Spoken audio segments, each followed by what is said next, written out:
মেশিনে, ব্লেন্ডার মেশিনে শরবত বানাতে গিয়ে, জুস বানাতে গিয়ে এক গৃহবধূ দুনিয়া থেকে বিদায় নিল। সবাই ভিডিওটা বেশি বেশি করে শেয়ার করে দিবেন, যাতে করে সবাই সতর্ক হয়ে যায়। ফরিদপুরের তুলসীডাঙ্গা এলাকাতে এমনই একটি মর্মান্তিক ঘটনা ঘটে গেছে।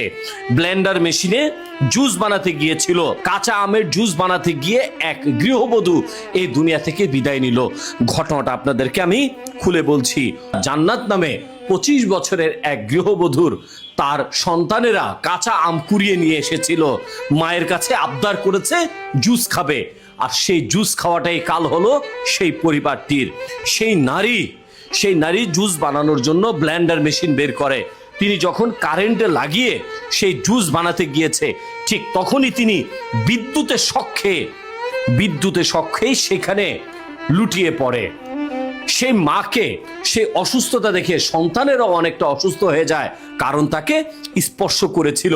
কি মর্মান্তিক একটি ঘটনা প্রিয় দর্শক। এর আগেও আমি আপনাদেরকে দেখিয়েছি বিদ্যুতে তাড়িত হয়ে কত মানুষ মারা গেছে। রাইস কুকারে রান্না করতে গিয়েছিল, ভাত রান্না করতে গিয়ে এক গৃহবধূ এই দুনিয়া থেকে চলে গেছে। আজ এইভাবেই ব্লেন্ডার মেশিনে জুস বানাতে গিয়ে, কাঁচা আমের জুস বানাতে গিয়ে চলে গেল এই গৃহবধূ। সবাই ভিডিওটা শেয়ার করে দিবেন, সতর্ক করে দিবেন। দর্শক, ছোট 2টি বাচ্চা আছে এই পরিবারে, তাদেরকে কে দেখবে? এই মা চলে যাওয়া সত্যি আসলে খুব কষ্টকর। সবাই ভিডিওটা শেয়ার করে দিবেন। যারা এইভাবে ইলেকট্রিক জিনিস ব্যবহার করেন, rice cooker, Blender machine, oven, fridge, সবাই একটু সতর্কতার সাথে ব্যবহার করবেন।